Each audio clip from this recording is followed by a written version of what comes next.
Milton, in the back with the camera right now, was sort of the inspiration for developing this concept right here. The reason why is because he recognized there are two major types of people. People, as far as when they have structure for going and trying to meet people. Joshua, but of course you are an options guy. As soon as I told you that, you said, no, but let me change that. That's exactly what I did. I was like, I'm going to make that my theory. But he had here before, he's like, okay, and he intuited this. And you're a sensor, aren't you? You're a sensor or you're intuitive? Okay, so he intuited this. Yeah, okay, I figured, but I just didn't know. So he said this person here is a wolf. He called them a wolf. And this person's a spider. Spiders lay webs, catch things, and eat them. Wolves go out and hunt things and eat them that way. And so I was like, that's a really interesting concept. I wonder why that is. And I deconstructed it, overlaid it, and realized that this is how it is when you break it all down. But there's another dimension to this as well. Oh, before I get too far, let me go into, I realized I didn't go into what the super framers need to do. So if you're a super framer, how many super framers do we have? A few? You need to pick one thing only and work on it until you've mastered it. One thing only. One quality you want, one ability, one something to work on. Banter, positive or negative body language. It's probably going to be a rapport quality or ladder attraction quality. Like a qualifier quality or something like that. Or a connection quality. How do you connect with these people better? Body language would be really good. Eye accessing cues, when we go over that section, you guys are going to be like, holy crap. Because it shows you how to read people's eyes to decide what they're thinking and how they're feeling. Which is really powerful. So that's what you need to do as a numbers gatherer. Now, you can also overlay every other part of the system, which I didn't want to do because it would fry your brain. But let's take external validation, external feedback or external frame versus internal. Just real quick. A target gatherer or super connector, if you have an external frame, you're going to be twice as good at connecting than if you have an internal frame. But if you have an external frame, you fall in love really fast. How many people have an external frame and are target gatherers? Do you find that that's true? If you're an internal frame, you don't fall in love as fast. You don't. But you also don't make as strong of a connection very quickly. So you see how this overlays on all of them. This overlays on all of these. So does extrovert, introvert. So does intuitive, sensor. Options, procedure. Everything overlays on this. But I didn't want to fry your brain. There'll be an entire new piece of information available when you guys will find out about later on for you that will have all of that information, but it would take, if I told you right now, everyone would look like, well, I guess really everyone would look like Eric does right now. He's like, which is how I feel too. So we have 4 days of this. I don't want to fry you right now. So let's continue. Okay. Next, we're going to shift gears here a little bit.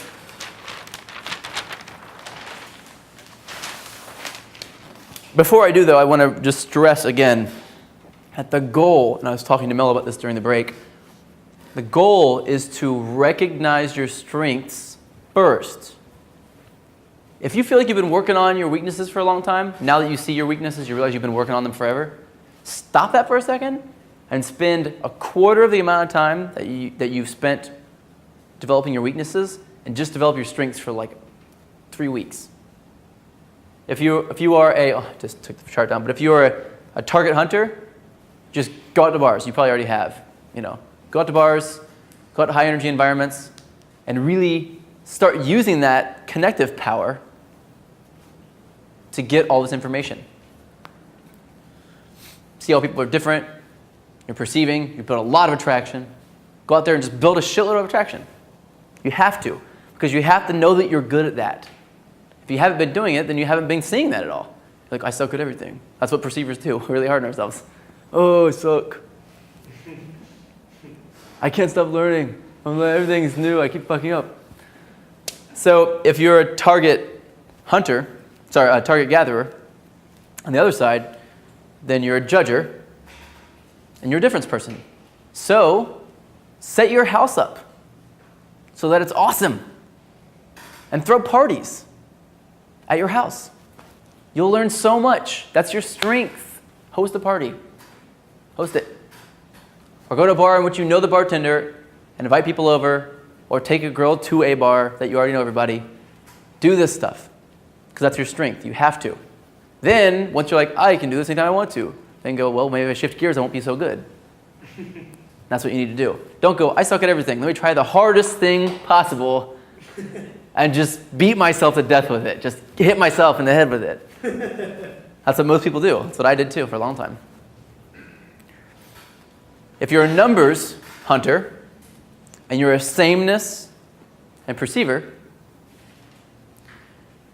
then try to go into an environment that's new, but try to, again, focus on building attraction. Because you are going to have a strong frame, you're going to be able to plow past a lot of tests. So go try to attract really attractive women that you're like, I can't get that woman. Cultivate that ability, because that's your natural strength. Your natural strength is to walk up to a woman who's going to give you a lot of tests, especially if you have an internal frame.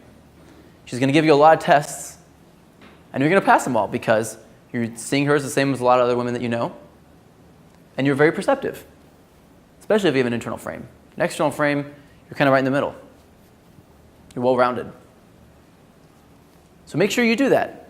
And if you're a numbers gatherer, again, you need to have this process down, and you need to bring a lot of people to a place where you're comfortable. A lot of people. A lot of people.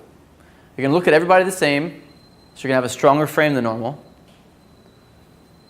This is your strength. Remember, it's not your weakness. Of course, your weakness is that everyone looks the same. Everyone is the same, so you want to work on that as well. But just cultivate that strength. Because everyone looks the same to you, everyone seems the same to you, then you don't get as intimidated by these people. You can get past the first bit until you get to the rapport part. So try to find the patterns and places in which you're comfortable. Because you need a lot of people there. So bring a lot of people, again, bring people over to your house, bring people to a bar, have a whole bunch of people meet you at a bar. Again, you'd be a fantastic host for a party. Promoter even. Promoters are good at this. That's what they do. Promoters very rarely get into promoting because they love to throw parties or organize. They get into promoting because they are numbers gatherers and they want women.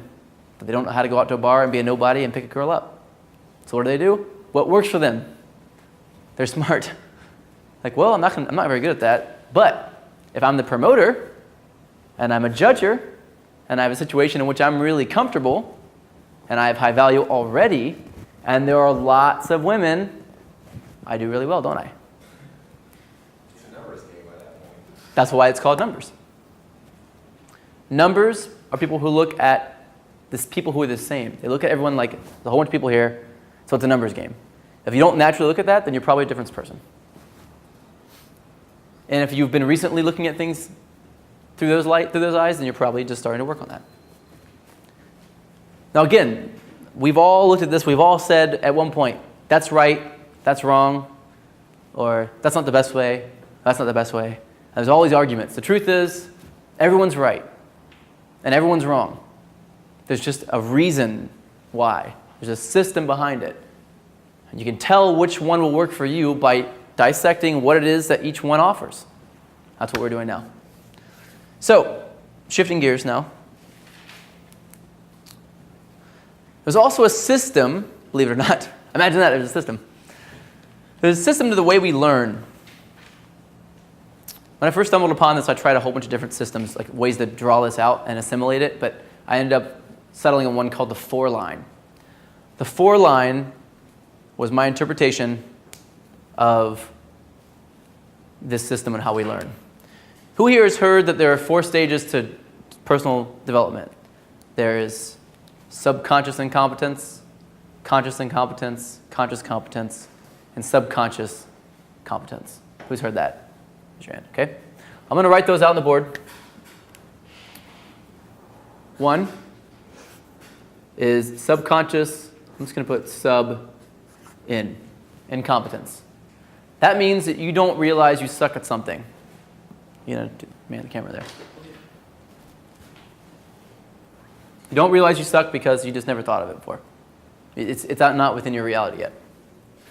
2 is conscious incompetence. Conscious incompetence is the place where you go, oh no, I just realized I suck. That is a really hard thing to look at. The third one is conscious competence. We're like, oh my God, I'm getting better. This is amazing. In fact, I'm getting good. And the fourth one is subconscious, sorry, that's an S there. Competence. That's where it's like it becomes a natural habit. Now, when I started looking at this originally, I was like, you know what? That's not really true because, well, it is true, but it's not just a 1, 2, 3, 4. It's 1, 2, 3, 4, 1, 2, 3, 4, 1, 2, 3, 4. Because we go through the cycle over and over and over again. If you think about it like in terms of martial arts. You don't have to, but that's the way I think about it naturally. Because I think, well, there's belts. You know, I get a red belt, then I get a whatever. I don't know. I get a white belt, then I get a green belt, then I get a yellow belt, then I get a red belt, whatever. And then I get a black belt, and I realize that there's another level. Then I get a second degree, then there's another level, you know? And I keep realizing that I suck at something. I keep realizing I'm getting good, but I'm not nearly as good as the next group up, right? So originally I drew it out like this. Pyramid. The pyramid, using these numbers, was like this, and so on. And the way it went was like this. You go through these stages, and then you move up to the next level, and you move up. And you don't realize you're moving up to the next level. Why? Because this move happens during which stages? From 4 to 1. What's the one thing that stage 1 and 4 have in common? They're both subconscious. So you have no idea it's happening in the first place. So the things you're aware of are like this. So how does this feel? I'm good, I suck. I'm good, I suck. I'm good, I suck. Over and over again. And we don't realize we're taking a step up because all of that stuff happens in our subconscious mind. Right? This was a really good model for me for a long time until I realized there's something else I need to add to it. The new evolved model for this is called the 4-line.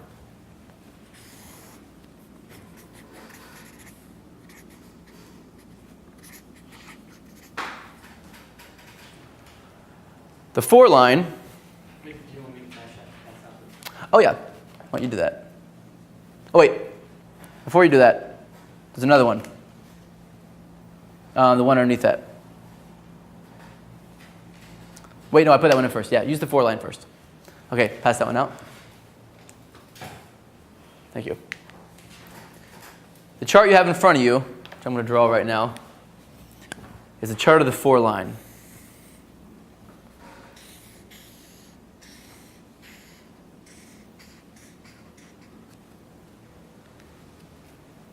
Yours is a little bit more precise.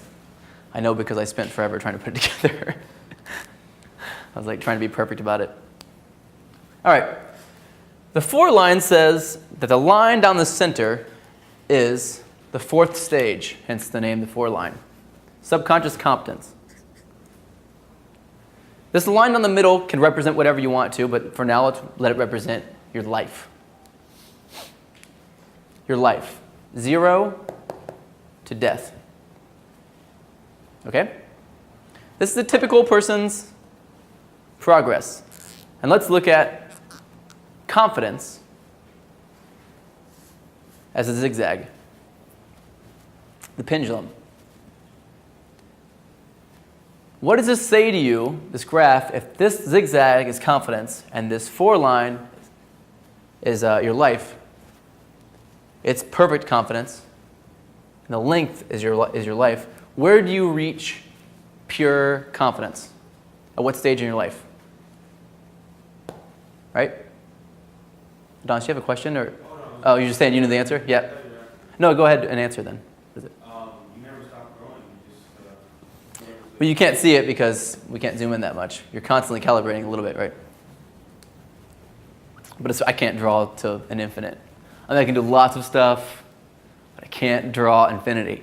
But does it also get harder to grow as you grow more? Not necessarily. It becomes more acute. You know, it's not as much that it's harder, it's that you have to break down what the next level is always. Every next level is going to be hard.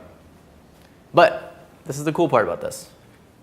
Well, the bad thing is that if you live your life naturally and you pendulum swing, you're going to reach full confidence right before you die, which means you have like 10, 15 years of confidence when you're old and wrinkly, which we don't want that, you know?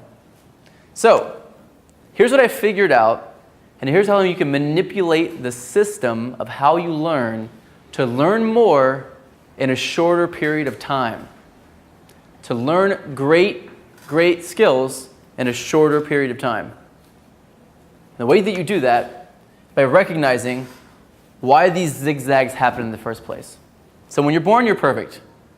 Nothing wrong with you. You're confident because you're a baby. You don't know anything.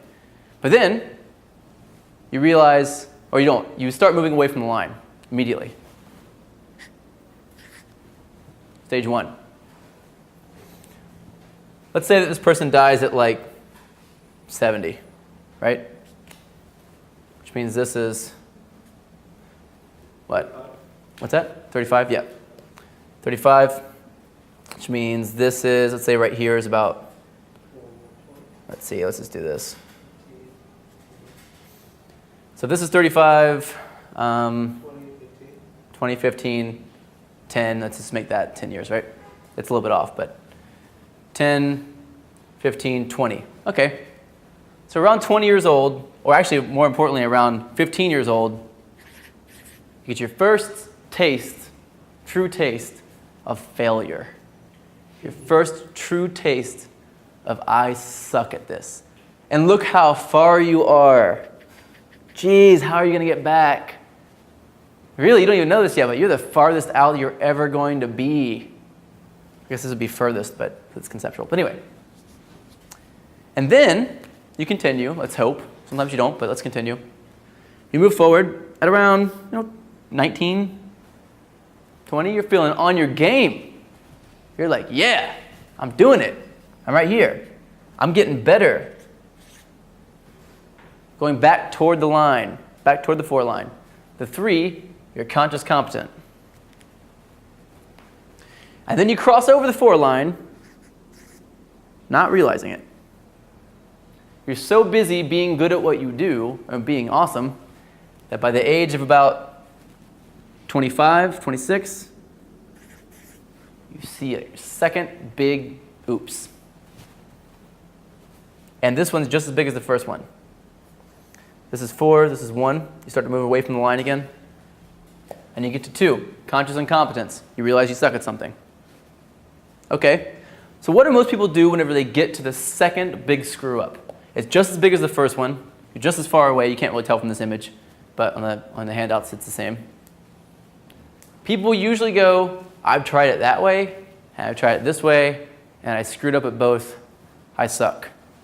And from here, that's the path they're on for the rest of their lives. Even if you keep progressing, though, as time moves on, wait, this is about 35, I think, right here, actually. As time moves on, you continue. You get better. You cross over perfection, and you move away, and you realize you screwed up. Every time you get to a 2, you switch directions because you realize you suck at something. So you turn around and you start working on it. And you correct and you go back the other way. You're like, I've been doing this the wrong way this entire time. Okay, so now I have to change directions and go this way. Now I have to change directions and go this way. And you're forever doing that, back and forth and back and forth and back and forth. 3, 4, and so on and so forth. So, the 4 line, then, in order to reach it, you're going to have to do what? What do you do in order to reach the 4 line? You have to find the 2's faster. So let's look at that for a second. When you are consciously competent, you're level 3, you're crossing over and going back toward perfection. You're getting better and better and better. When you get perfect at it, for a moment, right as soon as it becomes natural for you, a trigger needs to go off in your head that says, I'm about to go away from good. I'm about to cross over this line of subconscious competence. I'm about to cross over it, and when I do, the longer I bask in how good I am, the further away I'm getting from that perfect line. Further and further, further and further, further. So what do? Anytime that you are in that mode of like, oh, I'm getting better, prepare yourself to recognize that you feel natural at it. If you can make conscious the 4th stage, subconscious competence, if you can make it conscious to yourself, if you can recognize, and the way that you might recognize it is you might go out, let's say that you're working on something like pouring drinks, making mixed drinks. When you first start doing it, you're like, oh, I didn't even realize I was so bad at making drinks. I didn't even realize that. So now I'm going to work on it. So I'm working on it, I'm working on it. I'm like, oh, I'm getting better and better and better. Okay, great. I can pour drinks. People were happy. They love them. People even go, hey, this is a really great drink. It's the best drink I've ever had. And you're like, yes, I'm getting there. And then finally, you've been doing it for a week and you haven't even thought about it once. People have been complimenting you and you're like, oh, thanks. You don't even think about it anymore. As soon as that happens, a light bulb should go off. It should say, all right, you're getting consciously competent at this. How do I take it to the next level? How do I take it to the next level? Always ask that question. How do I take it to the next level? What's my next conscious incompetent point? Kevin, go ahead and hand out that next handout. You're going to get a sheet coming around. You can go ahead and start working on it immediately. What I want you to do is I want you to come up with things that you believe you are consciously competent at. Things you believe you are consciously competent, and things you believe you are consciously incompetent at. It's improper grammar, but I think you understand. Things in which you believe, bless you, you are consciously competent. Things in which you believe you are consciously incompetent. Go ahead and name 3 of those for each one. You can have a few minutes to do that. We're going to play some light music in the meantime. Are all these the answers should be related to social dynamics? Nope. They can be related to anything you want. It doesn't have to be about social dynamics. If you want to focus it, you can. If you don't want to, you don't have to. It can be as broad or as specific as you want. What are 3 things, though, that you realize you're at number 3 for? You're getting better at them. You're getting better at them. And what are 3 things in which you realize you're not very good at them? You just realized that recently.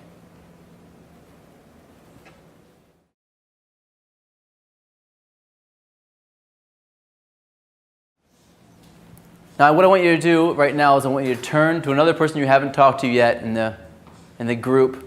They haven't talked to in discussion time.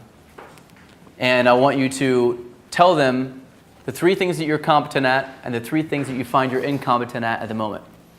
You have a few minutes to do this. Go ahead and do that. Take turns, obviously. Kevin's going to be handing out another handout, worksheet again. This one is going to play off the one you just did. Just go ahead and hand it to Joe again. Yeah. So this next one, I want you to look at the 2's, the incompetent, conscious incompetent points you wrote down on your paper.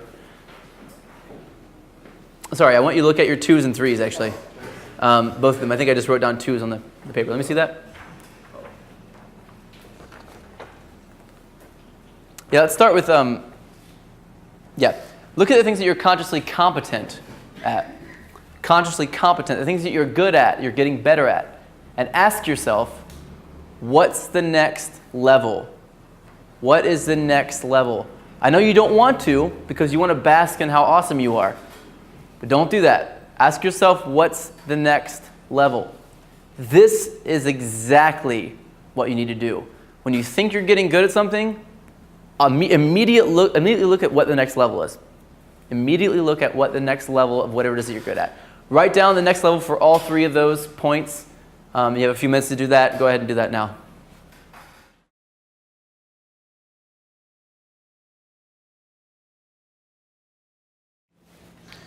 As I want you to, underneath that, I want you to write the words I am 3 times in a row, one on top of the other. I am, then space, I am, space, I am, space. And I want you to fill in this space with whatever it was that you believe the next level was. So your first one, let's say if you were talking about golfing, your next level was to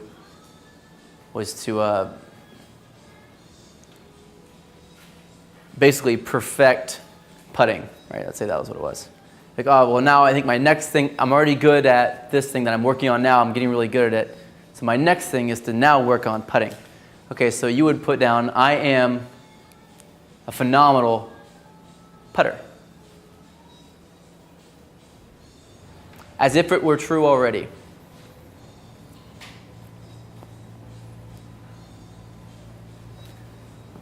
As if it were true. Write it down.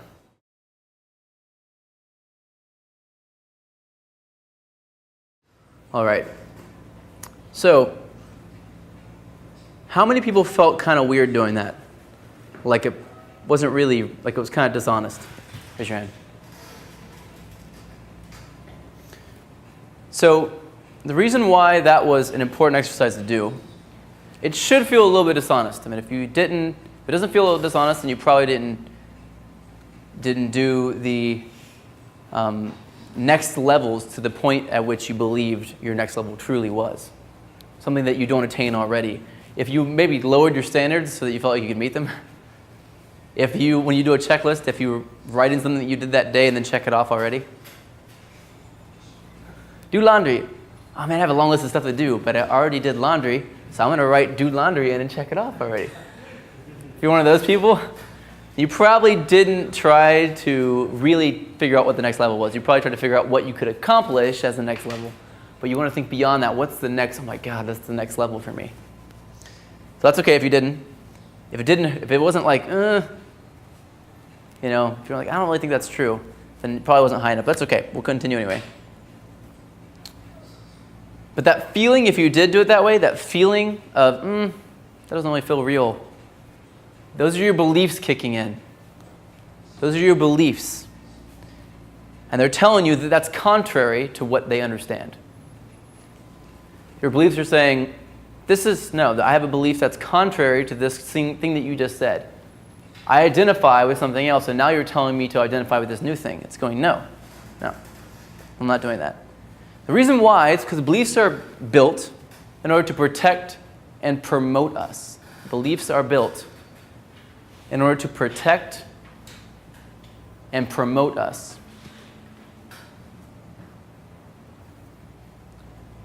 Beliefs are built in order to protect and promote us, and that means that we create a belief system to survive. It helps keep us grounded. There are different types of belief systems, and I'll go into that in a minute. Most are created between the ages of 4 and 6 years old. Most of your belief systems you're still running on were created between the years of 4 and 6.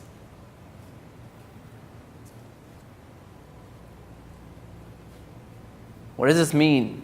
This means that you have beliefs that are outdated and unusable that helped you survive when you were 4 or 6. But now, you don't need them anymore. But they're still here because you built your entire life on top of them. Kevin's going to give you another handout now.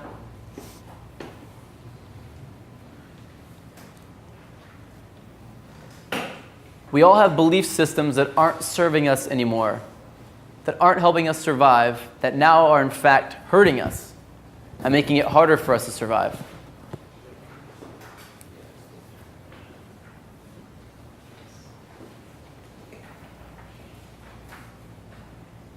We all have those belief systems. I want you to think of 3 of those beliefs that aren't serving you anymore. What are 3 beliefs that are now actually hurting you? These may come in the form of I am statements that you believe are true but are negative.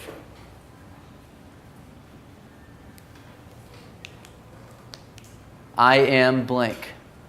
These are beliefs that are not serving you anymore. They're old beliefs that helped keep you in your place, helped keep you grounded, to keep you from growing too quickly. There's a belief that I have that if I don't look both ways before I cross the street, I'll get hit by a car. That was created between the ages of 4 and 6 for me. And that one still serves me. But if I lived in the desert, it probably wouldn't serve me anymore. And I never was going to see a road again. I have to be more aware than just looking both ways before I cross the street. I have to be aware of all moving things. I have to create a new belief system to overlap or replace the last one. What are some belief systems that are not serving you anymore? Take a couple minutes and think about this. Just a few of them.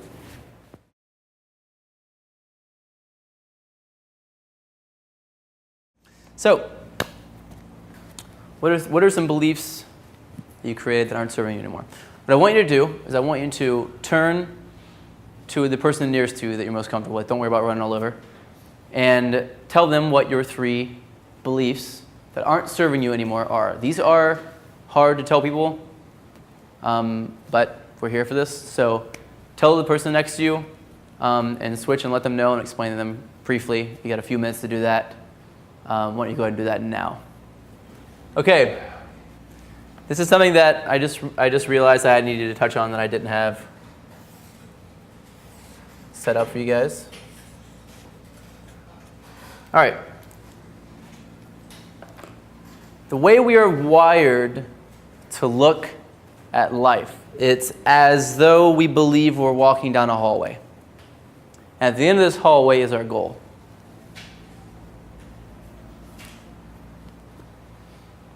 And that's what we believe. We believe that when we walk down this hallway, we follow this specific path.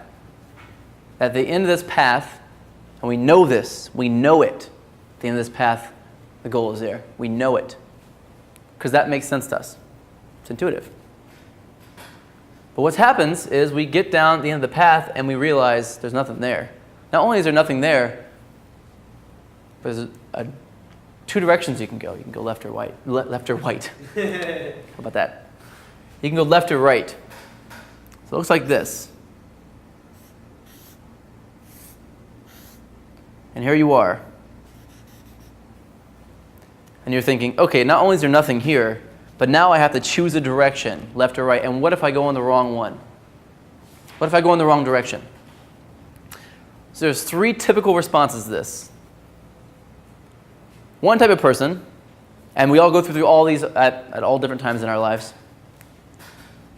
One way to respond is to beat your head against this wall and refuse that this is not a hallway. Refuse to believe that this is not a hallway. Keep hitting your head against the wall over and over and over again. You're like, I'm just going to keep walking in this direction until this turns into a hallway. Because this is how it should be. It should be this way. It should be simple. And I agree, it should be. I agree. I'm with you on that. Judges fall into this trap a lot. Judges fall into the beat your head against the wall trap a lot. Another response is to sit down and cry. Be so paralyzed that you can't move. Just like, I don't know what to do. If I go left, then what if it was right?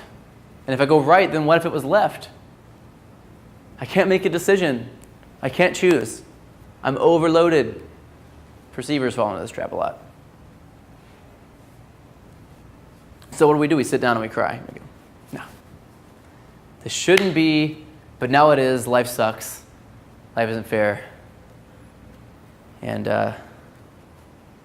so on and so forth. Finally, the final response is to go, well, all right. I realize now this is not a hallway. Okay. It's a logical thing, but when you're in the moment, you can't realize this. I realize now this is not a hallway, but I don't know what it is yet. I don't know what it is, so I'm just going to walk until I figure out what it is. Out of those 3 types of people, guess which ones make it to the center to get what they want? Only the 3rd type does. Because life is not a hallway, it's a labyrinth. It's a maze. And you don't realize you're in it. You keep turning the wrong direction over and over and over again. The only way to get to the center of this maze, to get what you want, to reach your goal, whatever it is to keep walking. And does it matter which way you go? No, it doesn't. There's a big thing that will help you, the one thing that will help you, the only thing that will help you in this journey is knowing that this is a maze. And by that I mean knowing that you don't know what you want, knowing that you're confused. Knowing that you're confused will empower you over the confusion. If you don't know you're confused, then you're just confused all the time. If you recognize that you're confused and you don't know, and that's okay, and that's okay. You don't know, and that's okay. Then you reach your goal. Always. Just keep going. If you need to know before you move, you will go nowhere. That's how it is. So I was kind of inspired to say this because I forgot to talk about it, but if you see here, the only people that will get to the center are people that either go left or right. And of course, they're going to have a lot of mistakes to make along the way. And they're going to look down a hallway. It's going to seem like it ends at the end, like this one, looking from this direction. But when you get here, there'll be an opening. There'll be another one. That's how it is. Maslow, on his hierarchy of needs, if you're not familiar with it, it's a very brilliant concept that we have different levels of needs that we fulfill in our lives. And when we handle one, the next one appears. When we handle one, the next one appears. That means that when we finally handle it, the next level shows up then. And we realize there's another level to go to. If you're not moving and you're paralyzed, that's the only time you will not progress up. You can't know everything. You can't know the maze. Everyone's maze is different. You don't know what it is. Just keep walking. If your maze is that you want, or your goal is to create something beautiful that will change the world, keep creating. Keep creating. You're going to have 100 things maybe that you create that don't do anything. But finally, at the end, you're going to reach the center. That last thing will be the thing that changes the world. If you're married to success, like I am, sometimes, then it's the hardest for people like me to be able to understand this concept. Because in failure is success. In the journey, and because you kept going, you were able to find the center. Now, here's the interesting part. The interesting part is that the only people that really find the center are the people that like walking. They like walking. I don't know, they're here to walk. If they get to the center, awesome. They'll do something amazing. But they enjoy the process. They enjoy the process.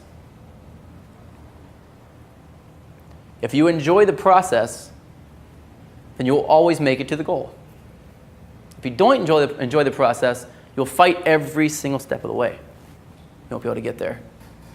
So that's a really important concept. I hope you guys take that in. I just want to touch on it because if you've ever played Zelda, you know that that is the most important part of the game and that you have to get to it. If you don't, then you're just not going to get any more powerful.